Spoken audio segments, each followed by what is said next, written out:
Alright guys, welcome back to one more episode of An Artist's Journey. I'm Almu, and first of all I want to say thank you so much for all the support that you guys have been showing the podcast in YouTube especially. Like, it's amazing, you guys are the best, and yes, continue, please keep doing that. You guys make this possible, and I love showing up for you. I love being here for you, and if you just rate it 5 stars, and it really helps us with the podcast, just share it with your friends. Who doesn't love to hear my voice, of course. But no, in all seriousness, like, genuinely thank you so much for all the support. Season 2, baby, we're here, we're sexy, my hair looks gorgeous, and we're going for it. Yes. I must say, I've tried to record this episode like 5 times, and if my phone doesn't run out of battery, it's the mic. If it's not the mic, it's the other mic. I'm right now improvising things. I had a gorgeous light for this, and it's gone now because it's taken me like literally 2 hours. But we're here. I hope this is the good one. This is the good one. It's gonna be. And yeah, let's see what comes out. And yeah, okay. Hi guys, welcome. I can see my shadow now. It's weird. Welcome. I'm so happy to be here, honestly. I have a lot of things to talk to you about, but first of all, this week I have been reading this book. It's Jutta Hagen, Respect for Acting.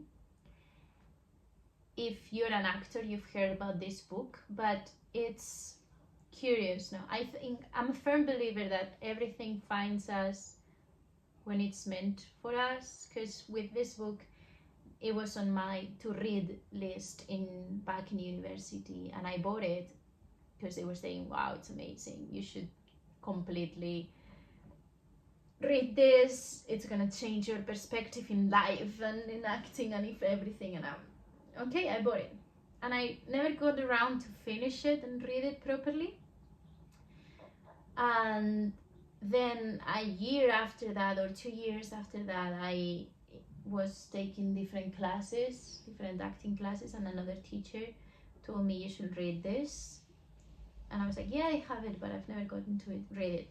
It's because we were talking about how, for me, I am never good enough on a scene, as in when I see it played, or after I start thinking, I should have done this differently, I should have vocalized more in here, I could have done this, it's not as real as it should be, and all these things, and I get in my head a lot. And she said, just read it. And it's true, I haven't finished the book yet, but she does talk a lot about, in acting, how it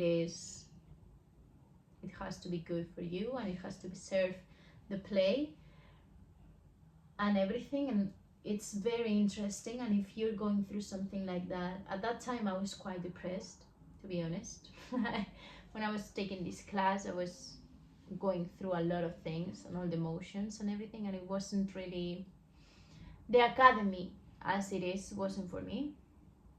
But you know, you get things from people, and this is one of the things I got.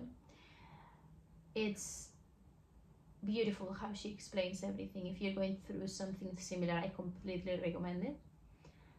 And moving on, the part that I mostly wanted to talk to you about is this part that, if you guys want me, by the way, if you guys want me to do a episode talking about books, acting books, the actors that we have in our pool, just let me know. I can like recommend books and talk about them and give you a brief thingy. But because the podcast is more focused on just artists in general, I didn't wanna just get into specifics in acting, but up to you guys. Just let me know what you want, write in the comments, and give me a thumbs up.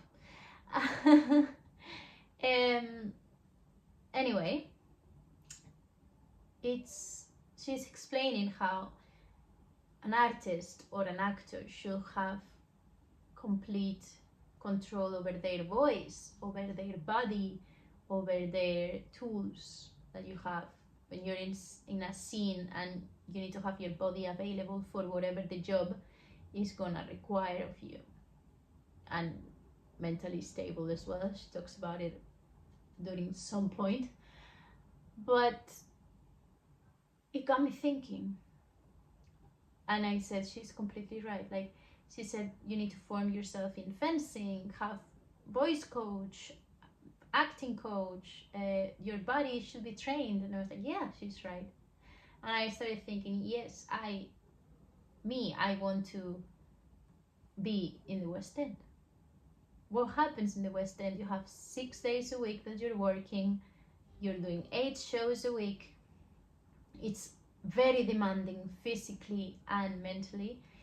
And as much as I've worked a lot on my mental state, my traumas and my fears and everything, and I think I will be ready in a mental way to do this, I'm not ready in a physical way. Because yes, I can stand for 12 hours and walk around and do 20,000 steps a day, but my body is not what it used to when I used to train, when I used to dance every day, when I was going constantly to classes and training to be an actress.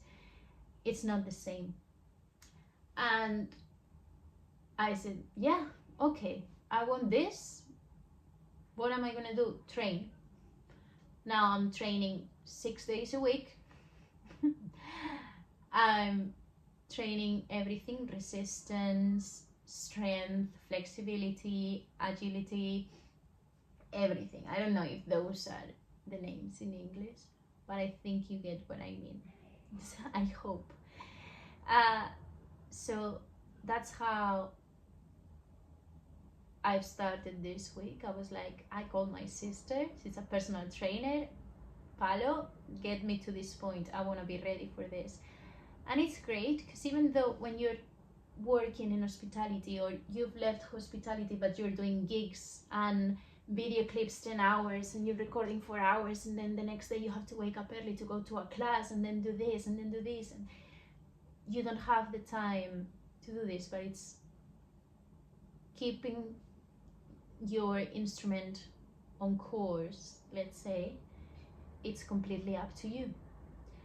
And now when I'm at work, for example, I'm reading this book and I feel better, just because it's for me, you know. Even though you can be super tired after the week, you don't get a fixed timetable where you wake up at this time and then go to sleep at this time and repeat the next day. That actually helps your body and your organism and your mind to rest and feel good.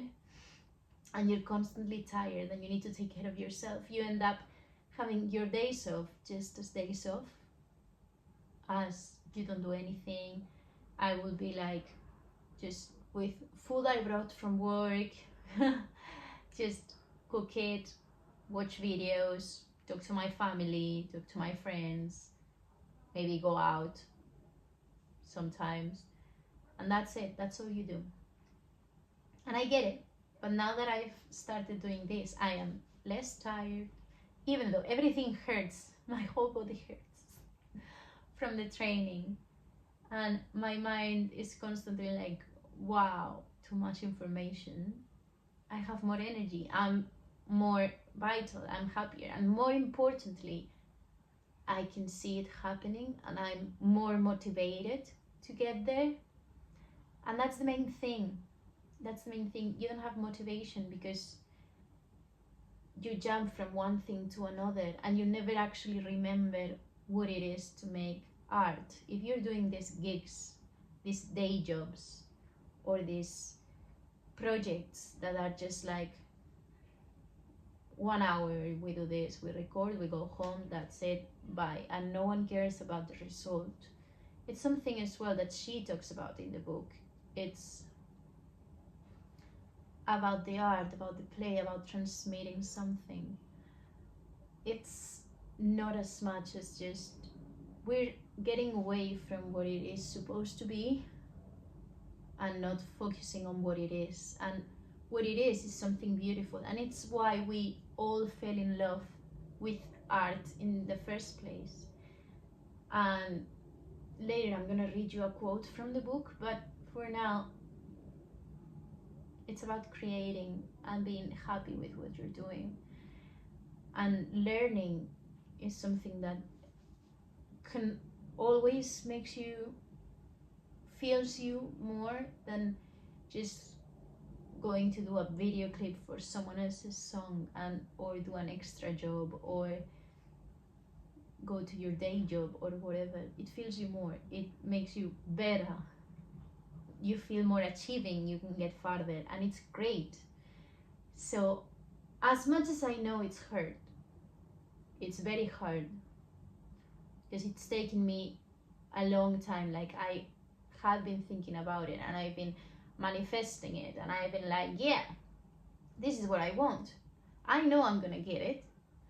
But I was going about it in many different ways that were not getting myself ready. It was external, like my agent, which I have been having problems lately and I need to change. So if you know anyone, let me know, anyone good. My agents, they're just doing this, I don't have the money or haven't trained enough for this, whatever, like whatever. I know I was blaming it on everything, and then I started going to singing classes, and then just warming up every day. Good. I used to, when I was just acting in the theater, I used to work out every day as well. Wasn't an intense workout, but it was something. Like, I had my body a little bit more getting strong, getting there, but it never evolved into anything, because then I started working again in hospitality and I was tired, or I was getting more shifts and I was doing things. There was this quite toxic person in my life at the time and used to distract me a lot as well. And I appreciated the distraction at the time because I thought I wanted it. I was aware it was a distraction, but it was like a mutual agreement on distracting each other, let's say, and then it became just bad, but just slowing each other down, you know. Or I just grew out of it.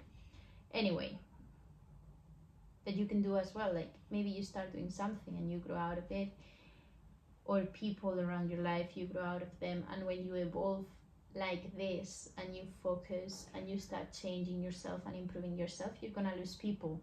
I'm telling you now. Don't say I didn't warn you. I'm also telling you it is for the best.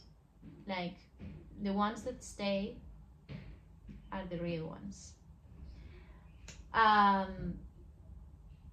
Yeah, I really recommend it. Guys, I have so much energy. I'm so happy because probably exercise, you know, it gets the happy hormones going. But I feel fulfilled. I've even asked for less hours so I can use more of my time, and I'm taking steps to everything. I've taken a risk as well. That's I wanted to tell you. I've quitted my job.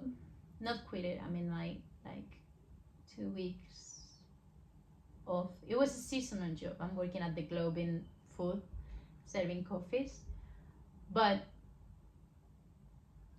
And they open only in summer. So I was like, yeah, sure, let's do it. And right now I don't have anything else. But I have a feeling it's gonna come and I'm getting myself ready. And even if it doesn't, in this time that I'm gonna get for myself, in this mood that I am, I am gonna be closer because I'm gonna be training for that, or forming myself, or going to classes and using the money I have to go to classes and to use it, use my time, make it valuable.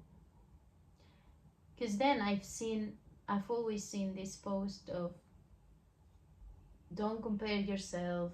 Some people made it when they were 15, some people make it when they are 40, 60, 70.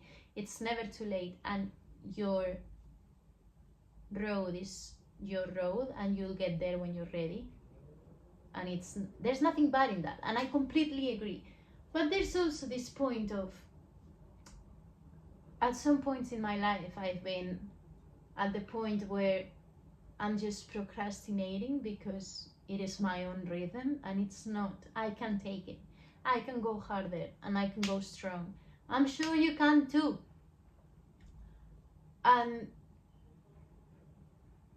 even though it is true, I haven't, even when I was 24/7 training or in classes or everything, and I haven't made it yet, that is okay. But now that it's your rhythm, I'm just doing castings once a month.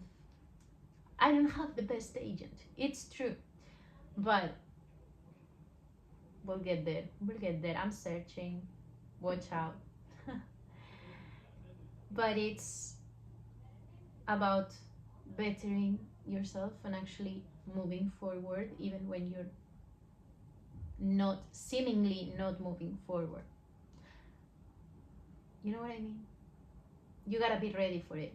You're not, because for example, if I got the job, like they were casting for Wicked, or they are casting for Wicked, and if I had, I don't know, I asked my agent to submit me, don't know if they did, but if I go and audition and I get the job right now, my body is not ready.